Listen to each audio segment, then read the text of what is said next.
আদম আলাইহিস সালামকে জান্নাতে থাকতে দিলেন। এরপরে ঘটনা তো অনেক জানেন। আল্লাহ পাক এক পর্যায়ে নিষেধ করলেন, ওই গাছের কাছে যাইবা না। তারপরও গেলেন, ফল খাইলেন। আল্লাহ তাআলা এক পর্যায়ে দুজনকে দুনিয়ায় পাঠাইলেন। দুনিয়াতে আল্লাহ সবার আগে আদম পাঠান নাই। আদম নবী দুনিয়াতে আসার 2000 বছর আগে এই জমিনের বাসিন্দা জিনেরা ছিল। ইবনে কাসির রহমাতুল্লাহ আলাইহি বলেন, জিনের আগেও এই জমিনের বাসিন্দা ছিল আর একদল প্রাণী, এরাও শরীয়ত আল্লাহর মানত। এদের নামও লেখছে আল হিন আল বিন। আল হিন আর বিন নামে এই প্রাণীগুলো জমিনে বসবাস করত। এরপরে জিন, জিনের পরে ফেরেশতা, এরপরে মানুষ আসছে। মানুষের মধ্যে প্রথম আসছে আদম। ভারতের জমিনে আসছেন পয়গম্বর আদম। আম্মা জান হাওয়া আসছেন আরবের ভিতরে জেদ্দায়। আদম আলাইহিস সালাম ভারতের চরণদ্বীপে আসছেন। হাওয়া রইছে জেদ্দায়। দুইজনের সাথে কোনো মোলাকাত নাই। আল্লাহ অর্ডার করলেন, হে আদম, আমার একটা ঘর আছে বাইতুল্লাহ। ওই বাইতুল্লাহর তাওয়াফের মাধ্যমে তোমার দুনিয়ার হাওয়া বাতাস লাগার ব্যবস্থা করে নাও। তোমার শরীরের সাথে জমিনের বাতাসকে অ্যাডজাস্ট করো। ভারতের জমিন এমন এক বরকতের জমিন, এখান থেকে পায়ে হেঁটে হেঁটে আব্বা জান আদম 1000 বার বাইতুল্লাহ গিয়া হজ করেছেন। আরাফার ময়দানে দুজনের সাথে মোলাকাত হলো। কে কে? দুইজনে সংসার করব না? সংসার করতে যে আগুন লাগবে না? ও আল্লাহ, পাক কর্ম আগুন পামু কই? এর পিছে আরো কথা আছে। আল্লাহ কয়, জিবরাইল আগুন লয়ে যা রে। আগুন দিছে, কি তরকারি পাতিল শুদ্ধ পুইরা ছাই, এত তাপ। আল্লাহ কয়, দিলে এমন আগুন? আদম কয়, আল্লাহ আগুন দিলে এমন আগুন? আল্লাহ বলেন, জিবরাইল আগুনটা নিয়ে সমুদ্রের মধ্যে 3 বার চুবা দিয়ে দাও। কয়বার? 3000 বছরের তাপ কমায় দিছে। কার কুদরত? এবার বাকি আগুন আদম রে দাও। আরো যা বাকি আছে আদমের প্রয়োজনের বাইরে কয়টি পাহাড়ের পাথরে মারো। পাথরে মেরে দিলেন। এই জন্য পাথরেও কি আছে? পানির মধ্যে কি আছে? আগুন আছে। এবার দুইজনে সংসার শুরু করলেন। দুইজন মিলে এবার আল্লাহ সন্তান দিতে শুরু করলেন। বছরে 2 জন, আগামী বছর 2 জন, পরের বছর 2 জন, এক ছেলে এক মেয়ে, এক ছেলে এক মেয়ে। আগের বছরের ছেলে পরের বছরের মেয়ের সাথে বিয়া। এক সন্তান আসছে একা, শীষ আলাইহিস সালাম একা। কারণ হ্যাঁ আরো ঘটনা আছে। কাবিল একটারে আবার জবাই করে মাইরে লাইছে না, হাবিল কাবিলের ঘটনা। সেখানে তো এক ভাই আছে, বোন আছে, ভাই নাই, তার জোড়া লাগবে না। হায় হায়। আস্তে আস্তে আস্তে আস্তে এক পর্যায়ে আদম নবী বাইতুল্লাহ সুন্দর করে নির্মাণ করলেন। আদম নবী দুনিয়াতে আসার, দুনিয়ায় আইসা বাইতুল্লাহ নির্মাণ করার পর আদম নবী এক পর্যায়ে দাওয়াতের কাজ করে চলে গেলেন। শীষ নবী চলে গেলেন। 600 বছর পরে জমিনের সব মানুষগুলো ইবলিসের পরামর্শে মূর্তি পূজা শুরু করলো। আদম নবী বিদায়ের কয়শো বছর পর? 600 বছর পরে মূর্তি পূজা শুরু। চলতে থাকলো আরো 600 বছর। কত হইল টোটাল? 1200 বছরের সময় পৃথিবীর একটা মানুষ ছিল না যে মূর্তি পূজা করে নাই। ঠিক 1200 বছরের পরে পৃথিবীর প্রত্যেকটা মানুষ যখন মূর্তি পূজায় লিপ্ত, ঠিক সেই সময় আল্লাহ নূহ নবীকে পাঠাইলেন। কাকে? নূহ নবী আইসা 850 বছর দাওয়াত দিয়া মাত্র 40 জনারে মূর্তি পূজা থেকে ফিরাইলেন। আল্লাহ জানায় দিলেন, এই নূহ, তুমি আর 1000 বছর দাওয়াত দিল, একটা লোক আর মূর্তি পূজা, এই 40 জন। নূহ নবী কয়, যদি আর ফিরে নাই আয় তো মাইরে ফেলাও এটির সব। দোয়া করে দিলেন। আল্লাহ কোরআনে সে দোয়ার কথা বলছেন। আকালা নূহুর রাব্বি লা তাযার আলাল আরদি মিনাল কাফিরিনা দাইয়ারা। এইবার দোয়া কবুল হয়ে গেছে। দোয়া কবুল হওয়া পরেই আল্লাহ কয়, নুহু তোমার সন্তান 40 জন মুমিন সহ আমার গজব আসবে, তুফান, নিরাপদের জন্য একটা কিস্তি বানাও। ওই কিস্তির মধ্যে 40 জন মুমিন তোমার সন্তান সহ, আর প্রত্যেকটা প্রাণীর এক জোড়া করে। এমন তুফান আসলো, নূহ নবীর 3 সন্তান আর 40 জন মুমিন ছাড়া আর একটা মানুষও দুনিয়াতে বেঁচে নেই। পুরা দুনিয়া শেষ, আল্লাহর কাবা ঘরও ওখানে নেই, সমান হয়ে গেছে, বাইতুল্লাহও দেখা যায় না। নতুন করে আল্লাহ পাক নূহ নবীর 3 সন্তানের মাধ্যমে হাম, সাম, ইয়াফাত, এই 3 সন্তান দিয়া নতুন করে পৃথিবীটাকে আবার আবাদ করা শুরু হলো। এজন্য নূহ নবীকে বলে দ্বিতীয় আবুল বাশার। প্রথম আবুল বাশার কে? আদম আলাইহিস সালাম, প্রথম আদি পিতা। দ্বিতীয় আদি পিতা নূহ আলাইহিস সালাম। এই 3 সন্তান দিয়া এবার দুনিয়া আবার আস্তে আস্তে আস্তে আস্তে এক পর্যায়ে আল্লাহ এই 3 সন্তান মিলে ওই সময় একটা শহর নির্মাণ করলো। আধুনিক বিশ্বে ইরাকের অন্তর্গত ওই শহরটার নাম কোরআনের ভাষায় বাবেল শহর। কি শহর? বাবেল শহরে এক সময় অধিপতি ছিল নমরুদ। নমরুদ একদিন স্বপ্ন দেখে আগুন উঠছে, ঘুমের ভিতরে আগুন উঠে পুরা বাবেল ধ্বংস। গণকারী পণ্ডিতের কয়, কি দেখলাম? কয়, তোমার শনি। কি দেখছো? এমন এক পুত্র ছেলে আসবে, তোমার এই খোদাইগিরি সব শেষ। নমরুদ কয়, তাহলে জন্ম নিয়ন্ত্রণ শুরু। এটারে বলে বার্থ কন্ট্রোল। জন্ম নিয়ন্ত্রণ হারাম। পৃথিবীর ইতিহাসে জন্ম নিয়ন্ত্রণ আইন প্রথম পাশ করে নমরুদ, আর এই আইনের ডাইরেক্টর বানাইছে ইব্রাহিম নবীর বাবা আজরকে। আল্লাহ কয়, যেখানে বাঘের ভয়, ডাইরেক্টরের ঘরেই আমি ইব্রাহিমরে পাঠাবো। আসলেন ইব্রাহিম নবী।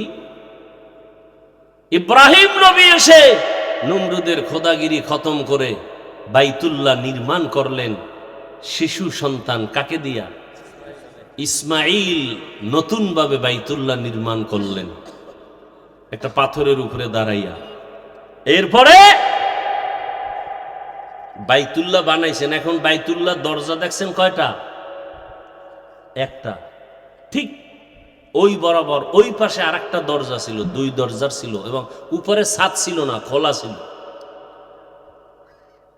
আল্লাহ বাইতুল্লাহ নির্মাণ করার পরে বাইতুল্লাহর পাশে একটা পাহাড় আছে, ওই যে পানির জমিন মনে আছে?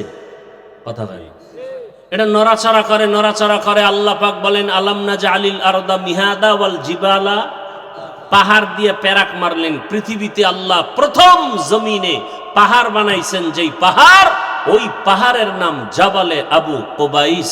বাইতুল্লাহর পাশে বর্তমান বাদশার বাড়ি উঠানো ওই পাহাড়ের উপর জাবালে আবু কুবাইসে আল্লাহ অর্ডার করলেন, ইব্রাহিম, আবু কুবাইস পাহাড়ে উঠা তুমি হজের এলান করে দাও। এই বাইতুল্লাহ হজ যারা করবে, তোমার আওয়াজ যারা শুনবে, তারা হজ না করে মরবে না। ইব্রাহিম নবীকে, আমার আওয়াজটা কদ্দূর যাইব? এই নদীর ঘাটে। আওয়াজ দেওয়া তোমার দায়িত্ব, পৌঁছানোর দায়িত্ব আমি আল্লাহ। মুফাসসিরিনে কেরাম বলেন, ইব্রাহিম নবী যখন আওয়াজ দিলেন, মায়ের গর্ভের বাচ্চার কান পর্যন্ত আল্লাহ আওয়াজ পৌঁছায় দিলেন। রুহের জগতে যত মানুষ কিয়ামত পর্যন্ত আসবে, সব রুহের জগতে আওয়াজ পৌঁছায় দিলেন। এবং এই আওয়াজ যারা শুনে লাব্বাইক বলেছে, এরা হজ না করে মরবে না। কাদের কুদরত দারি বর কামাল, আনতা রব্বি আনতা হাসবি যুল জালাল, তুহি কাদের জলিলুল্লাহ জাহাদার, বহর হালে তুহি মেরা নিগাহদার। দুনিয়ার সব বিবেক বলবে এটা হবে না, আল্লাহ বলেন এটা আমার কুদরতের দ্বারা হবে। পাথর কথা বলতে পারে না, আবু জাহাল হাতের মুষ্টির মধ্যে কিছু পাথর নিয়ে কয়, মুহাম্মদ বলো আমার হাতে কি? নবী বললেন, আমি বলতে জানি না। কেন? বলে, আমি গাইবের মালিক না। গাইবের মালিক কে? قُل لَّا يَعْلَمُ مَن فِي السَّمَاوَاتِ وَالْأَرْضِ الْغَيْبَ إِلَّا اللَّهُ। হে রাসূল, আপনি বলে দেন, নিজেই বলেন, আসমানের বাসিন্দারা কেউ গায়ব জানে না, জমিনের বাসিন্দারা কেউ গায়ব জানে না। একমাত্র গায়বের মালিক কে? নবী বলেন, কি আছে হাতে আমি জানি না, তবে চাচা আবু জাহালের হাতে কি আছো তোমরা আওয়াজ দাও।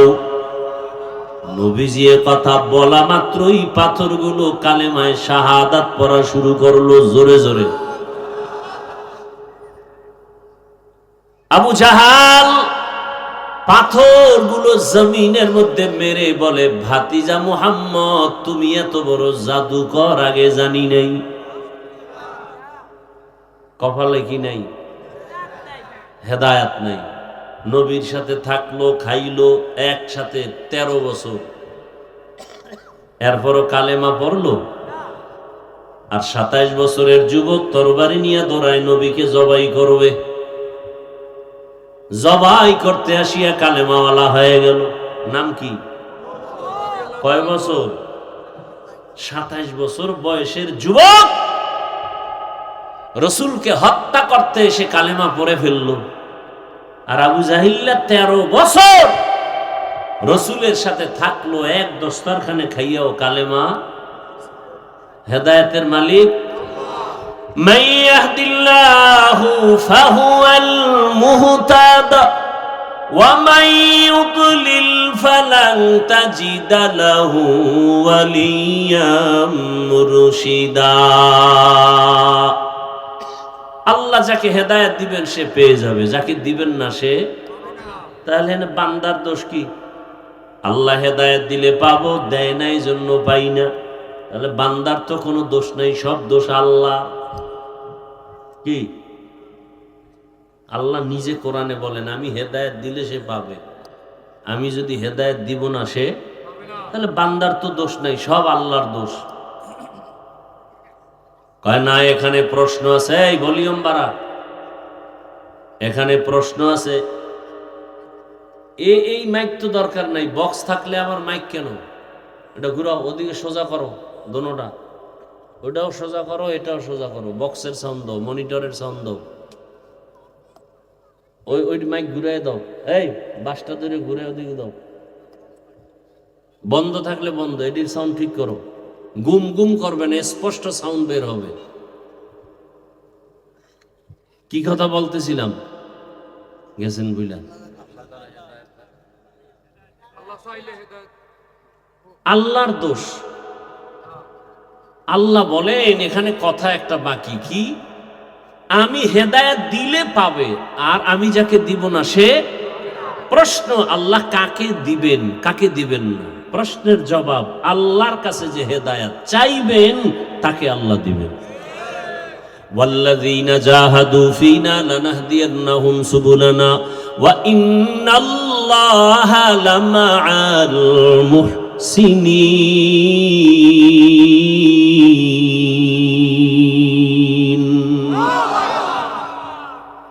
গর্তাওয়াকুল মিকুনিহার সুবহ শাম মিরসানাত রিজকে তু আজলা মাকাম। খারাপ লাগতেছে যেই কথাগুলো শুরু করছি, চলবে? শেষ হইতে ফজর হইব, বাকি আমি 1 ঘন্টার বেশি করব না। কারণ হজের বয়ান এক জায়গায় করছি 3.5 ঘন্টায়ও শেষ করতে পারি নাই। আমার জুমার মসজিদে চলে 7-8 জুমা চলবে 2-3 মাস। সব কথা মূল কথাগুলো আমি এখানে বলার চেষ্টা করব ইনশাআল্লাহ। রহমতের নবী যুদ্ধের ময়দানে যাচ্ছেন সাহাবায়ে কেরামদের কাফেলা নিয়া। একজন হলে সাহাবী, একাধিক হলে সাহাবা, মহিলা হলে আনহা, পুরুষ হলে আনহু, বেশি হলে আনহুম, মহিলারা বেশি হলে আনহুন্না। সাহাবায়ে কেরামের কাফেলা নিয়ে নবী যাচ্ছেন যুদ্ধের ময়দানে, হেঁটে হেঁটে বহুদূর, পানি নাই, সাথে কূপ নাই, যার যার পাত্রে পানি ছিল তাও শেষ। পিপাসার্ত অবস্থায় বললেন, ইয়া রাসূলুল্লাহ, পানির প্রয়োজন। নবী বললেন, কারো কাছে নাই? বলে নাই। বলে, তো পাত্রের মধ্যে তো এক ফোঁটাও থাকতে পারে, তোমরা সব এক জায়গায় হও, একটা পাত্রে ওই ফোঁটা দাও। দিতে দিতে এক কাপ ধরেন, কথার কথা নবীজি আঙ্গুল দিলেন, এই পরিমাণ পানি বাড়তে থাকলো, সবার পাত্র ভরে ফেললো, সবাই পানি পান করলো পেট ভরে, আসুদা হয়ে পানি পান করলো। এরপরও জাগার পানি জাগায় রয়ে গেল। কার কুদরত? একটা মুক্তা থেকে 20 কোটি বর্গ মাইল পানি আসলো, কার কুদরত? আল্লাহর কুদরত। আচ্ছা, বট গাছ আছে তো আমাদের দেশে, মারেফতের খানকা, ওখানে লাল কাপড় দিয়া ডেক টেক বসায়, আছে না? এরা সব বট গাছ তলায় যায় কেন বুঝে আসে না। আচ্ছা দেখেন তো, এই বট গাছটা ছোট না বড়? অনেক বড়। মাগুরা এলাকা, ওদিকে গেলাম যশোর, এক জায়গায় সাইনবোর্ড লেখা শতবর্ষী বট গাছ, অর্থাৎ 100 বছরের বেশি হয়ে গেছে বয়স। আচ্ছা, এই বট গাছটা হয়েছে একটা ফলের থেকে, একটা বিচির থেকে হয়েছে না? সেই বট ফলটা কত বড়? 1 কেজি। সামান্য একটা বট ফল থেকে এত বিশাল বড় গাছ কেমনে হলো আমাকে বলেন তো? আল্লাহর কুদরত তো আমরা বলবো, আপনি বলেন কেন? আপনি তো আল্লাহরে মানেন না, মানলে তো দাড়ি কাটতেন না। আল্লাহর কুদরত তো আমরা বলবো। আচ্ছা, একই পাতিলে ভাত তরকারি রান্না হয়, একই মশলা একই আগুনে রান্না করেন আমার আম্মা জান রাধুনী, খানা খাই একই তরকারি, মা বাপ ভাই বোন সব একসাথে, ঠিক না? মা বাবা দিন দিন হয় দুর্বল একই তরকারি ভাত খাইয়া, আর আমরা সন্তানরা হই সবল। কারণ কি? আরে আল্লাহর কুদরত তো আমরা বলবো। আপনারা যারা আল্লাহকে মানেন না, আপনারা যুক্তি দেন, আপনারা বারবার যুক্তি চান, যুক্তিবাদী দেন যুক্তি। কারণ কি? একটা গরু বাচ্চা দেয় একটা, কুত্তায় বাচ্চা দেয় 5টা। কেউ গরু জবাই, কুকুর জবাই করে না, হাজার লাখ গরু জবাই হয়, এরপরও গরু বেশি না কুকুর? কারণ কি? আবারও কয় আল্লাহর কুদরত। আল্লাহর কুদরত বলবে তারা যারা তাহাজ্জুদ পড়ে, যারা দাড়ি কাটা, ওরা আল্লাহর কুদরত মানে না, আল্লাহকে মানে না। যারা সুদের টাকায় ব্যবসা করে, ওরা আল্লাহর পৃথিবীতে নিকৃষ্ট, আল্লাহর বড় দুশমন। 24টা ঘন্টার সেকেন্ডে সেকেন্ডে তার আপন মায়ের সাথে জিনা জিনা জিনা। হজ করলে কবুল হবে না। সুদের টাকায় যাদের নাম আছে, এরা জিকির করলে কবুল হবে না, নামাজ পড়লে কবুল হবে না, দান করলে সওয়াব হবে না, মাদ্রাসা করলে সওয়াব হবে না, মোনাজাত দিলে কবুল হবে না। তওবা না করে কবরে গেলে, কোরআনের আয়াত, চিরস্থায়ী জাহান্নাম। কয়দিন? 1 সপ্তাহ।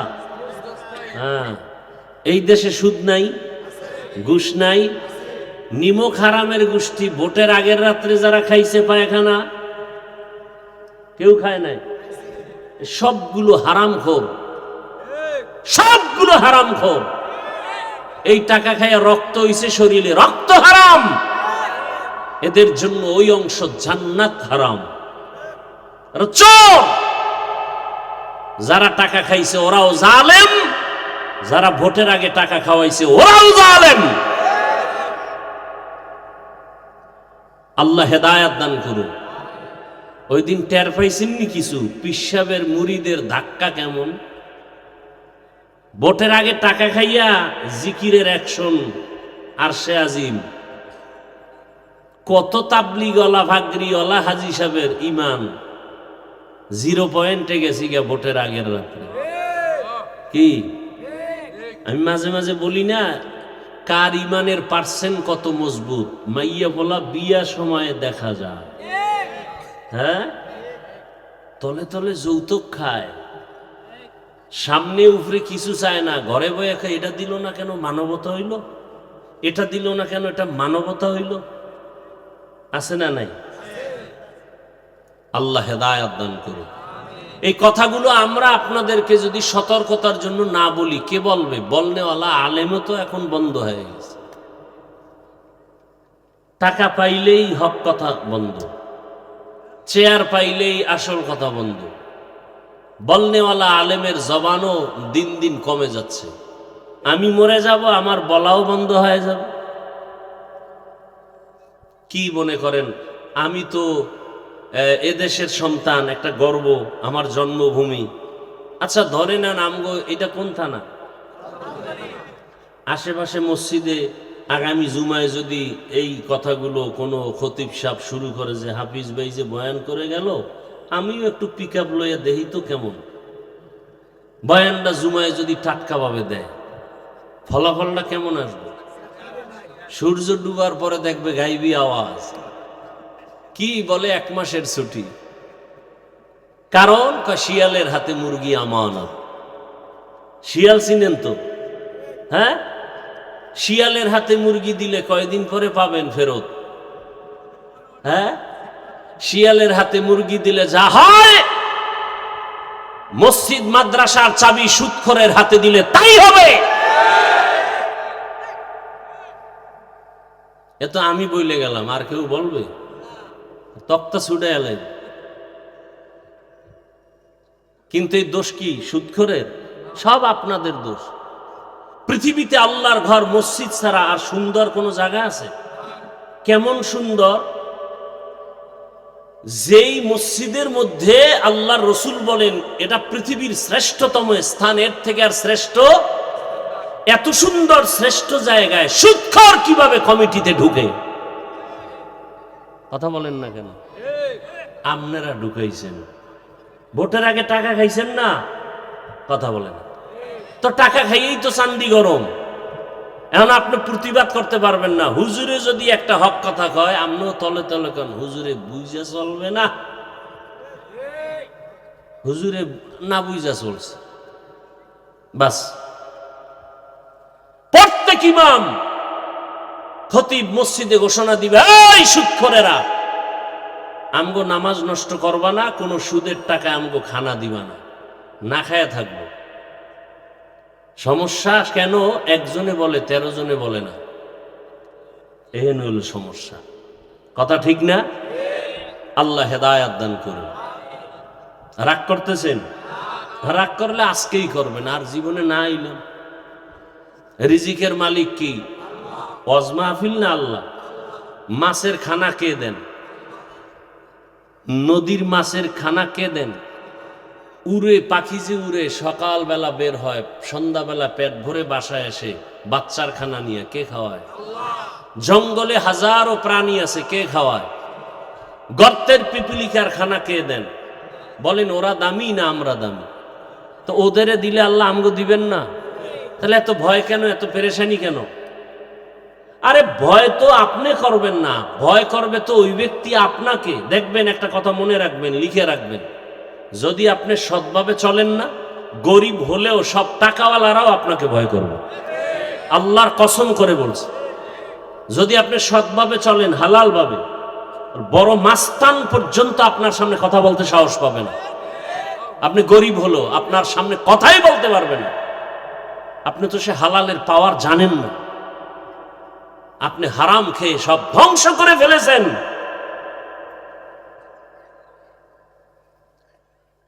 নিজের ছেলে কই, মেয়ে কই, খবর নাই। গর্ব করে আমার ছেলে এনজিওতে চাকরি করে, বেতন 30, এমনি হেমনে আরো 30, এমনি হেমনে গর্ব করে বাবা। আছে না নাই? পিপিলিকার খানা যদি আল্লাহ দিতে পারেন, নদীর মধ্যে বড় বড় নীল তিমি আছে সমুদ্রে, এক একটা নীল তিমির প্রতিদিনের খাদ্য তালিকা 1000 কেজি চিংড়ি মাছ।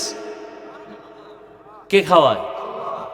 কোহে কাফ নামের একটা পাহাড় আছে, ওখানে একটা প্রাণী বসবাস করত, সি মর্গ তার নাম। প্রতিদিনের খাদ্য তালিকা 40টা মোটা তাজা হাতি প্রতিদিন।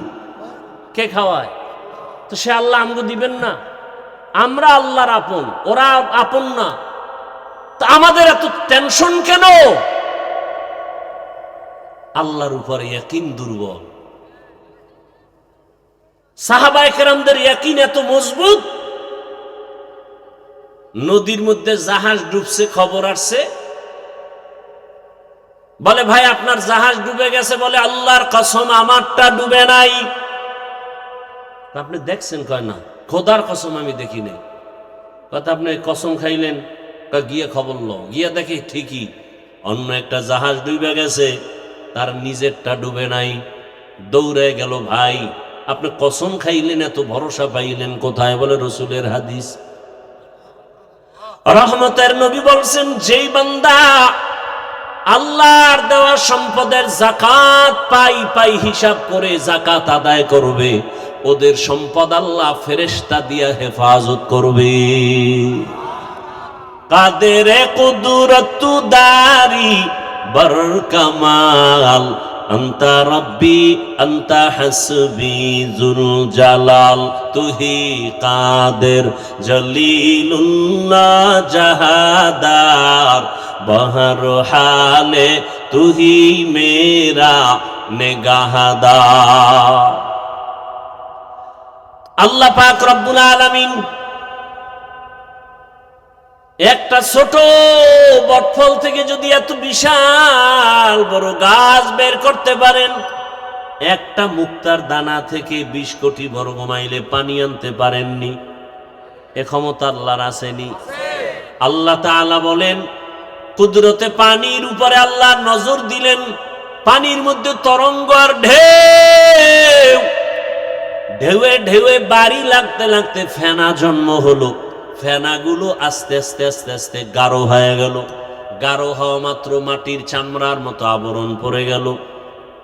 এবার মাটির জমিন শুরু, পৃথিবী নামক স্থানের মধ্যখানে। আল্লাহ বলেন, ইন্না আউয়ালা বাইতিন, ওই মাটির ওখানে আল্লাহ পাক একটা ঘর বানানোর সিদ্ধান্ত নিয়া জিব্রাইলকে সাক্ষী রেখে বললেন, হে জিব্রাইল সাক্ষী থাকো, এখানে আমি একটা ঘর বানাবো। এখনো কিন্তু পৃথিবী হয় নাই। ফেরেশতাদের সাথে একটা পরামর্শ হইছে, ফেরেশতারা আমি একদল জাতি পাঠাবো জমিনের মধ্যে, ওই জাতি হবে সৃষ্টির শ্রেষ্ঠ। ফেরেশতারা জানতে চাইলেন, ও আল্লাহ, যেই জাতিকে তুমি শ্রেষ্ঠ বানায় পাঠাইতে চাও, এদের আদর্শটা কেমন হবে? ইন্নী জাইলুম ফিল আরদি খলিফা, আল্লাহ বলেন আমি জমিনের মধ্যে খলিফা বানাবো। প্রতিনিধি মানে রাজনীতির নেতা। কি চিন্তা করেন, আল্লাহ বলছেন আমি প্রতিনিধি বানাবো, এখানে একদল বক্তারা ওয়াজ করে আল্লাহ রাজনীতির নেতা বানাইবেন। নেতা মানে অন্যভাবে ঘুরায় কয় আমি ওদিকে ঢুকলাম না। এরা অপব্যাখ্যা করে না। ভাইরা আমার, আর তাদের আদর্শটা কেমন হবে? আল্লাহ ভিন্ন আয়াতে বলেন, ওয়াশ-শামসি ওয়া দুহাহা ওয়াল কমারি ইযা তালাহা ওয়ান নাহারি ইযা জাল্লাহা ওয়াল লাইলি ইযা ইয়াগশাহা ওয়াস সামাই ওয়া মা বানাহা ওয়াল আরদি ওয়া মা তাহাহা ওয়া নাফসিন ওয়া মা সাওয়াহা ফাআলহামাহা ফুজুরাহা ওয়া তাকওয়াহা। দর কিয়ামত ই জমিদার নেকো বহুত, দর কিয়ামত ই জমিদার ने को बहुत के जना दीदा गवाही হাদে হাত। আল্লাহ অনেকগুলো জিনিসের কসম করে বললেন, যেই জাতি বানাবো ওদের আদর্শটা হবে এমন, চাইলে গুনাহ করবে, চাইলে নেকও করতে পারবে। ফেরেশতারা কয়, আল্লাহ অল টাইম আমরা আপনার প্রশংসা করি, নাহনু নুসাব্বিহু বিহামদিকা ওয়া নুকদ্দিসু লাক, এদায়ার মালিক, গুণগানের জন্য, আপনার প্রশংসার জন্য আমরাই তো যথেষ্ট। আবার এমন জাতি বানাবেন যারা অন্যায় করবে? এটা হলো ডাইরেক্ট প্রশ্ন। ভিতরে ভিতরে আর একটা কথা ছিল, কি? শ্রেষ্ঠ তো তারা হবে, না হলে তো আমরাই হতে পারি, কারণ আমরা গুনাহ করি না, গুনাহ কি জিনিস বুঝি না। শ্রেষ্ঠ হলে আমরা হব, তারা কেমনে হবে? আল্লাহ জবাব দিয়া বললেন, ইন্নী আ'লামু মা লা তা'লামুন।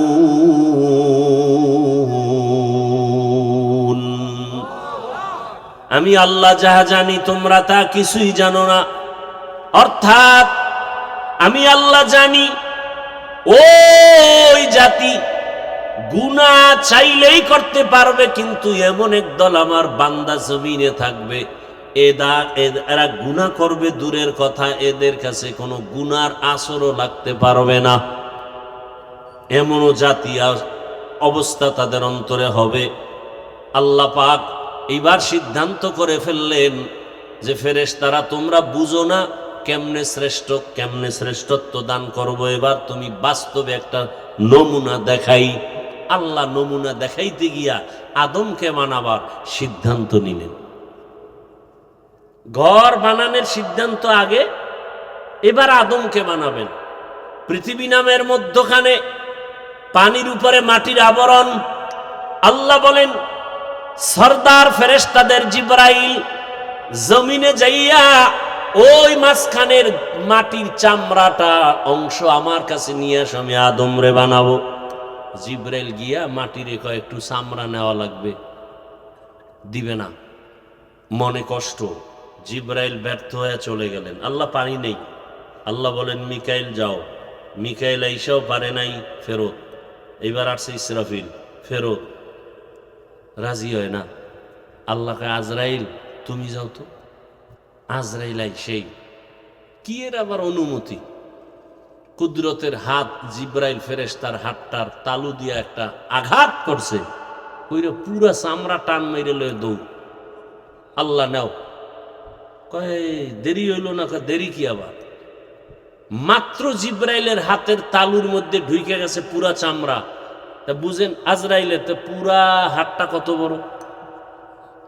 এটা হলো হাতের তালু। এই ফেরেশতার দেহ কত বড়। আজকে তালতলি একজনের রুহু কবজ করলো, আজকে ঠিক একই টাইমে একজন মারা গেল আমেরিকায়। আজরাইলে কেমনে করে? বলে পুরা পৃথিবীটা আজরাইলের সামনে একটা পানদানের মতো।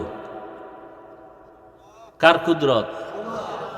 এবার আল্লাহ ওই প্রথম পৃথিবীর ওই যে চামড়ার মতো হইছে, এখান থেকে আল্লাহ আদমকে বানালেন, আমাদের আদি পিতা। খেয়াল করেন, পেস্টাস লাগায়েন না আবার পরে। আদম আদিম শব্দ থেকে, আদিম শব্দ আরবি, এর বাংলা অর্থ চামড়া। কিসের চামড়া? মাটির। মাটির চামড়া থেকে আদম তৈরি। আল্লাহ আদমকে বানাইয়া এরপরে ফেরেশতার সামনে উপস্থাপন করলেন, আর ফেরেশতাদের বললেন সব মাখলুকতের নাম বলো।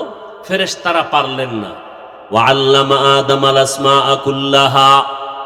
আল্লাহ আদমকে বললেন, আদম তুমি এবার নামগুলো বলে দাও। আদম সব মাখলুকতের নাম বলে দিল। এবার ফেরেশতারা কয়, আমরা নিজেরে যে বড় মনে করছিলাম, মনে মনে ভয় পেয়ে গেছে, আমরা তো আসলে বড় হওয়ার যোগ্য। এটা আল্লাহর কাছে পেশ করলেন কোরআনের আয়াত, সুবহানাকা লা ইলমা লানা ইল্লা মা আল্লামতানা ইন্নাকা আনতাল আলিমুল হাকীম। ও দয়ার মালিক, তুমি যা শিখাইছো তাই পারি, এর বাইরে পারি না। আদমই শ্রেষ্ঠ হওয়ার যোগ্য, আমরা শ্রেষ্ঠ হতে পারি না। আল্লাহকে এটা মুখে বললে হবে না, বাস্তবে দেখাও। উসজুদু লি আদম, আদম রে কি করো? সিজদা করো। এই যে ফেরেশতারা নিজেদের ভুলটা বুঝতে পারলো, এখানে একটা পয়েন্ট খেয়াল করেন। ফেরেশতারা আল্লাহর কাছে ক্ষমা চাইল, যদিও তারা নিজেরা মনে করছেন আমাদের দুর্বলতা, ভুল, কিন্তু এটা আল্লাহর আদালতে কিনা। কথা বলেন না কেন? কি আপনাদের খারাপ লাগতেছে? আল্লাহর আদালতে কিনা, ভুল না। কিন্তু এখানে একটা পয়েন্ট মনে রাখবেন, এই যে ফেরেশতারা আল্লাহর কাছে ক্ষমার প্রার্থনা করলো, ডাইরেক্ট করে নাই, একটা ওসিলা পেশ করছে। কি পেশ করছে? বর্তমান বাংলাদেশে ধর্ম নিয়ে, ইসলাম নিয়ে ফেতনা বেশি। পৃথিবীর কোন রাষ্ট্রে ইসলাম ধর্ম নিয়ে এত ফেতনা নাই। আমার সোনার বাংলায় যেই পরিমাণ ফেতনা, পীর মুরিদির মধ্যে যাবেন ফেতনা, টুপির মধ্যে যাবেন ফেতনা, নামাজে দাঁড়াবেন ফেতনা, আছে না নাই? হিন্দুরা ফেতনা করে না, খ্রিস্টানরা করে না, সব ইসলামের ব্যানার আলা মোনাফেকরা করে। কি আছে না নাই? আর এটা বাংলাদেশে কেন, কার বরদোয়া লাগছে, কোন বুজুর্গের বদনজর লাগছে বলা যায় না। নাইলে দুনিয়াতে আর কোথাও এত ফেতনা নেই। কি ফেতনা? এই ফেতনার মধ্যে একটা ফেতনা হলো ইউটিউবে অনেক বয়ান। আমগো বয়ান তো 50,000 লোকে শুনে, 1 লাখ লোকে শুনে। ওগো বয়ান তো সারা দুনিয়ায় শুনে। টিভি চ্যানেলে কি বয়ান? ওসিলা পেশ করে দোয়া করা বেদাত। বাস একটা মাইরে দিছে, ওসিলা দিয়ে দোয়া করা বেদাত। আর আমি চ্যালেঞ্জ করে বলছি, সারা দেশে আজও বলি, ওসিলা পেশ করে দোয়া করা সুন্নাত। ফেরেশতারা ওসিলা পেশ করলেন, ইয়া আইয়ুহাল্লাযীনা আমানু ওয়াবতাগু ইলাইহিল ওয়াসিলা। ফেরেশতারা ওসিলা পেশ করলো। কি ওসিলা? একটা আমল। কি আমলটা? কি? ওই যে শুরুতে বলছিলাম 7 আসমানের উপরে একটা কাবা আসেনি? কি নাম বলছিলাম? বাইতুল মামুর, নূরের তৈরি কাবা। মুহূর্তে মুহূর্তে 70,000 রহমতের ফেরেশতারা ওই কাবা তাওয়াফ করে। আজকে যারা সুযোগ পাইল সিরিয়ালে, কিয়ামতের আগে তাদের আর সিরিয়াল হবে না। এবার বুঝেন ফেরেশতা কি পরিমাণ আল্লাহ বানায় রাখছেন, যে আজকে একবার যারা 70,000-এর কাফেলা তাওয়াফের সুযোগ পেল, কিয়ামতের আগে আর পাবে না। এর মধ্যে সিরিয়ালে ফেরেশতা আছেই। বাইতুল মামুর, ফেরেশতারা বললেন, হে আল্লাহ, শ্রেষ্ঠ আমরা হবার যোগ্য না, তবে নিজেদের মধ্যে যে একটা ভাব তৈরি করেছিলাম, ভুল হয়েছে, মাফ করে দাও। মাফের ওসিলা বাইতুল মামুরের তাওয়াফের ওসিলায় মাফ করো। আল্লাহ কয়, কি জিনিস বুঝই না, নিজে নিজে একটা ধারণার উপরে নিজের ভুল স্বীকার করে ক্ষমা চাইতে গিয়ে একটা ওসিলা পেশ করেছো, কাবার তাওয়াফ। আর আমি যাগো বানামু শ্রেষ্ঠ জাতি হিসাবে, এরা তো কত গুনাহ করবে, ইচ্ছা করে হাতের গুনাহ, চোখের গুনাহ, জবানের গুনাহ। এই যে মোবাইলের দ্বারা হচ্ছে না, সারা রাত মোবাইল ঘরে নিয়ে গুনাহ, চোখের গুনাহ, হাতের গুনাহ, জবানের গুনাহ, অন্তরের গুনাহ, কল্পনায় কল্পনায় গুনাহ।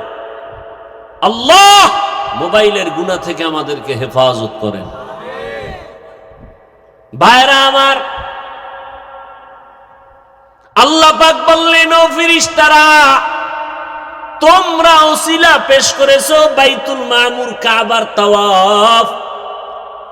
আমার যেই জাতি বান্দা হবে শ্রেষ্ঠ, এরা অন্যায় করে ক্ষমা চাওয়ার দরকার।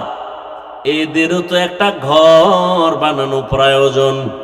ও জিবরাইল, যাও, ওই আদমরে যেই মাটির থেকে বানানোর সিদ্ধান্ত নিলাম, ওখানে বাইতুল্লাহ নির্মাণ করো। প্রথম বাইতুল্লাহ নির্মাণ হয় জিবরাইল আমিন ফেরেশতার মাধ্যমে। এরপরে জমিনে আল্লাহ ঘর বানাইলেন বাক্কা নগরীতে।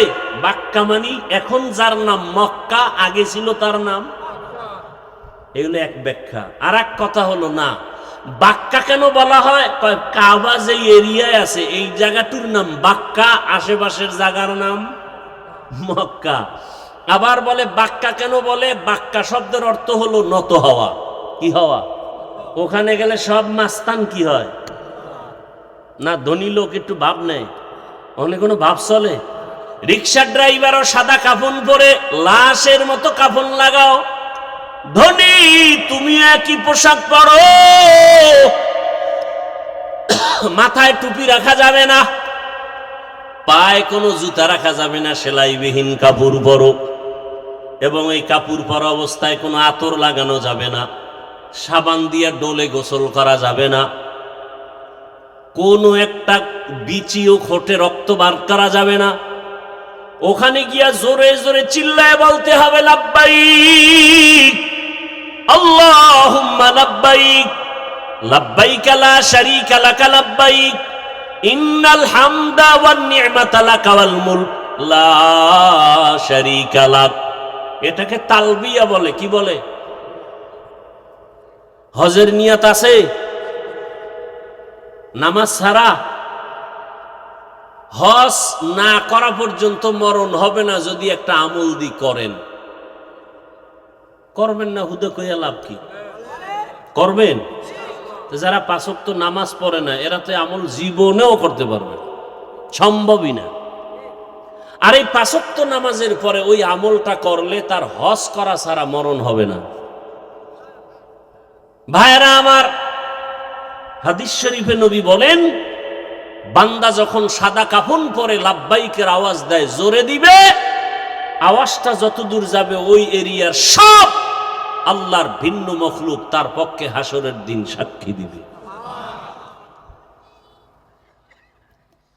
এবং এই পুরা তালবিয়া 4 শ্বাসে পড়া সুন্নত। কয় শ্বাসে? এই মনে রাখবেন, আমি পড়ে শুনাই, এটা খেয়াল করবেন।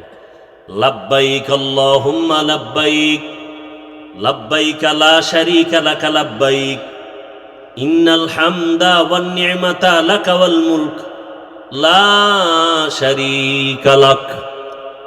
কয় শ্বাস হইল? এই 4 বারে 4 শ্বাসে পড়বেন। এটাও তো আমগো খবর নেই। হ্যাঁ, হজ এত সোজা। শাইখুল হাদিস আল্লামা আজিজুল হক রহমতুল্লাহ আলাইহি বলতেন, হজ যদি কেউ করতে চায় তাহলে প্রথম গিয়া সে দেখবে, দ্বিতীয়বার গিয়া জানবে, তৃতীয়বার গিয়া করবে, তাহলে হবে হজ করা। আরে হজের উপরে একটা কিতাব লেখছেন পৃথিবীর শ্রেষ্ঠ একজন বিখ্যাত আলেম,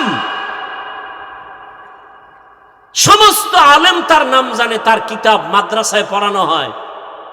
উনি গিয়া বাইতুল্লাহ তওয়াফ শুরু করছে উল্টা দিকে, অথচ উনি হজের বই লেখছে বিশাল। ওখানে গেলে সব হুজুর্গ এলেম দুর্বল হয়ে যায়, বড় কঠিন হালাত। এ ভাই, রসুলের সুন্নত, পানি পান করবেন কোন দিক দিয়া? বাম হাতে। জুতা পরবেন আগে কোন পা? মসজিদে ঢুকবেন কোন পা? রসুলের সুন্নত, ভালো কাজ ডান পা। হজ করছেন বা উমরা করছেন কারা? একটু হাত দেখেন তো, খবর নেই, হাত নামান। আচ্ছা, যারা ছবিতে দেখেন খেয়াল করবেন, যারা করছেন এদেরও খেয়াল নেই।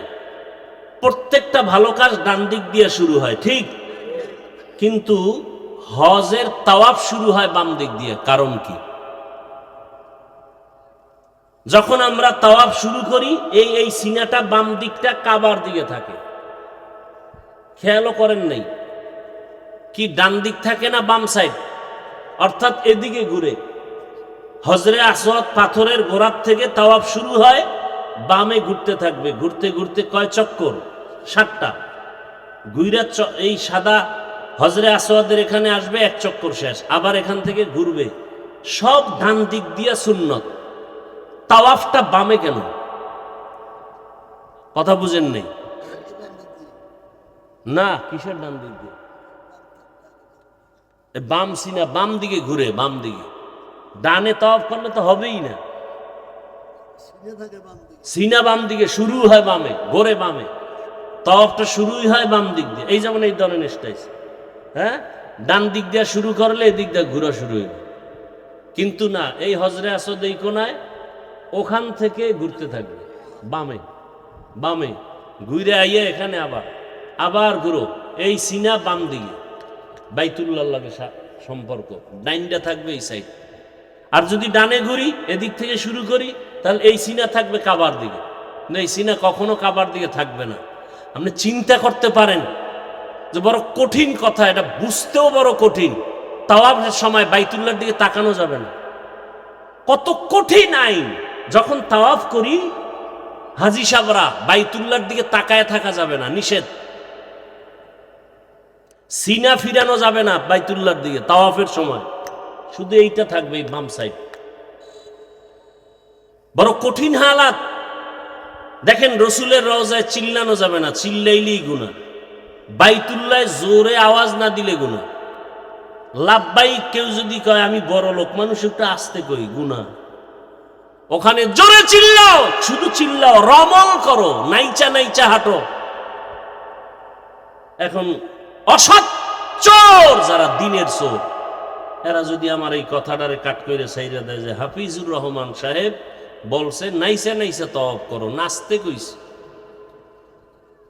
এরকম বেয়াদবা আমার দেশে আছে না নাই? অভাব নাই। ওই চোরারা তো রমল কি তাও ভালো করে বুঝে না, রমল কি তাও বুঝে না। বুঝাইতে গিয়া বলছি এইভাবে হেলে দুলে তাওয়াফ করতে হবে, এটারে রমল কয়। তুমি ধনী না গরিব ওখানে কোনো মাস্তানি চলবে না। গরিবেরও যেই সুরাত, ধনীরও একই সুরাত, আওয়াজও এক। লাব্বাইক আল্লাহুম্মা লাব্বাইক, লাব্বাইক লা শারীকা লাকা লাব্বাইক, ইন্নাল হামদা ওয়ান নি'মাতা লাকা ওয়াল মুলক লা শারীকা লাক। রেকর্ড করলে তো বুঝতে পারবেন এইটা 4 বারে পড়তে হবে। এটা আমরা তো খবরও নাই। আল্লাহ সবাইকে বুঝার তৌফিক দান করেন। দয়াময় আল্লাহ আদম নবীকে বানায়া জান্নাতে রাখলেন। আল্লাহ কয় আদম তুমি ঘুমাও।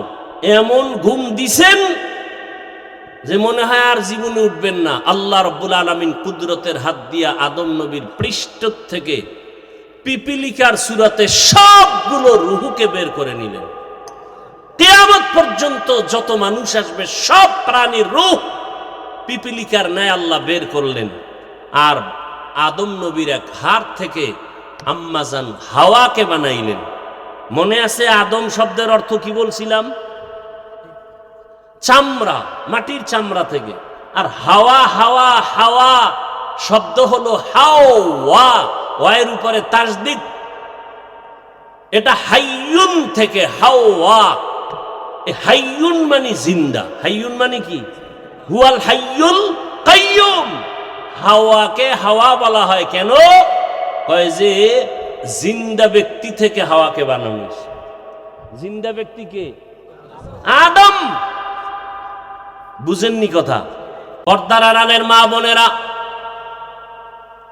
সন্তানটাকে ডাক্তার বানাবেন নেককার, ইঞ্জিনিয়ার বানান নেককার, ওসিডিসিএসপি বানান নেককার।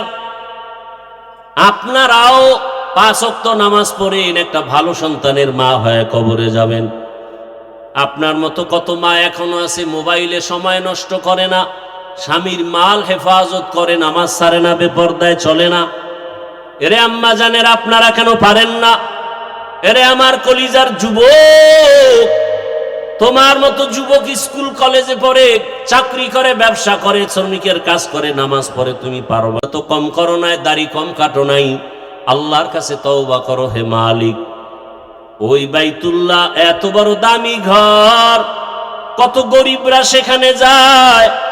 ও আল্লাহ তুমিও একবার আমাকে নেও। আর দাড়ি কাটবো না, নামাজ ছাড়বো না, বেপরদায় চলবো না। ডাক্তার হলে নেককার ডাক্তার হব, ইঞ্জিনিয়ার হলে নেককার ইঞ্জিনিয়ার হব। জীবনে আর নামাজ ছাড়বো না, বেপরদায় চলবো না। মা বাবার দোয়া, শিক্ষকের দোয়া, উলামায়ে কেরামের দোয়া পরামর্শ নিয়ে নবীর আদর্শ মেনে, নবীর সুন্নত মেনে চলবো। বৃদ্ধ বাবাজিরা সন্তানটাকে আদর্শ মানুষ বানায় যান। এমন আদর্শ রাখবেন, এক সময় আপনারা থাকবেন না, সন্তান গর্ব করবে আর বলবে আমার মা বাবার কারণে আমি ভালো হয়েছি। আমার মা বাবা কখনো ঝগড়া করে নাই, তর্ক করে নাই। আমার মা বাবার সাথে তর্ক করে নাই, বাবা মাকে গালি দেয় নাই, কখনো মোবাইলে সময় নষ্ট করে নাই, আজান হলেই নামাজে যাইতো। ও আল্লাহ আমার মা বাবাকে তুমি জান্নাত দাও।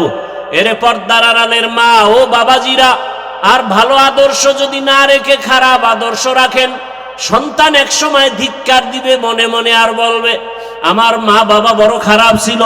দুইজনে সারাদিন ঝগড়া গালাগালি আর মোবাইল নিয়ে পড়ে থাকতো, মোবাইলে বাজে বেগানা দেখতো। বাবার আদর্শও ভালো না, মায়ের আদর্শও ভালো ছিল না। আমার মা বাবায় কোনোদিন আমাকে নামাজের কথা বলে নাই, রোজার কথা বলে নাই, গুনাহ থেকে ফেরার জন্য চেষ্টা করে নাই, বরং তারা নিজেরাই গুনাহ করত। আমার মা বাবার কারণে আমি ভালো হইতে পারি নাই, আমার মা বাবা বড় অভিশপ্ত মা বাবা।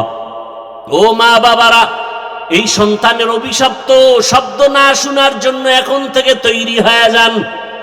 আর মোবাইলে সময় নষ্ট করবেন না, চোখ দিয়া গুনাহ করবেন না, হাত দিয়া গুনাহ করবেন না, জবান দিয়া করবেন না। সন্তানটাকে আদর্শ ইঞ্জিনিয়ার, ডাক্তার, আদর্শ মানুষ বানায় যান। 5 ওয়াক্ত নামাজ পড়েন, স্বামীর মাল হেফাজত করেন, সন্তানটাকে আদর্শওয়ালা বানান। যুবক বাবারাও তওবা করো, তোমার মতো যুবক চাকরি করে, ব্যবসা করে, নামাজ পড়ে, অভাব নাই। আল্লাহর কাছে মনে মনে তওবা করো। আর দাড়ি কাটবা না, নামাজ ছাড়বা না, বেপরদায় চলবা না। মা বাবার দোয়া, শিক্ষকের দোয়া, উলামায়ে কেরামের দোয়া নিয়ে নবীর আদর্শ মেনে চলবো। তওবা করার মতো যদি করতে পারো, আমার মাওলা মুহূর্তের মধ্যে গুনাহ মাফ করে দিবেন। ও দয়ার মালিক, মেহেরবানি করে তওবাওয়ালা জিন্দেগি দান করেন, গুনাহমুক্ত জীবন দান করেন, বাইতুল্লাহ হজ করার জন্য কবুল করেন। আল্লাহর নবী বলেন, যারা হজে যেতে এখনো পারেন না, অন্তত হাজিদের মতো কিছু আমল করেন, বরকত পেয়ে যাবেন। বলে কেমন? হাজি সাহেবরা জিলহজ মাসের 1 তারিখ, ওই দিন থেকে নখ কাটা যাবে না, চুল কাটা যাবে না। ওই দিন থেকে আপনারাও যারা হজে যান নাই, আমরা যদি আমলটা করতে পারি, চুল কাটবো না, মুছ কাটবো না, হাতের নখ কাটবো না, যদি এভাবে থাকতে পারি কোরবানি দেওয়া পর্যন্ত, আল্লাহ পাক হাজিদের সাথে আমাদেরকেও কবুল করে একদিন বাইতুল্লাহে পৌঁছায় দিবেন। আল্লাহ তাআলা মেহেরবানি করে নবীর আদর্শওয়ালা জীবন আমাদের দান করেন, আমিন। আলহামদুলিল্লাহি রাব্বিল আলামিন, ওয়াসসালাতু ওয়াসসালামু আলা সাইয়্যিদিল আম্বিয়াই ওয়াল মুরসালিন ওয়া আলা আলিহি ওয়া আসহাবিহি আজমাইন। ইয়া আরহামার রাহিমিন, ইয়া আরহামার রাহিমিন, ইয়া আরহামার রাহিমিন। রব্বিরহামহুমা কামা রাব্বায়ানি সগীরা। আল্লাহুম্মা ইন্নাকা আফুউন কারীম তুহিব্বুল আফওয়া ফা'ফু আন্না।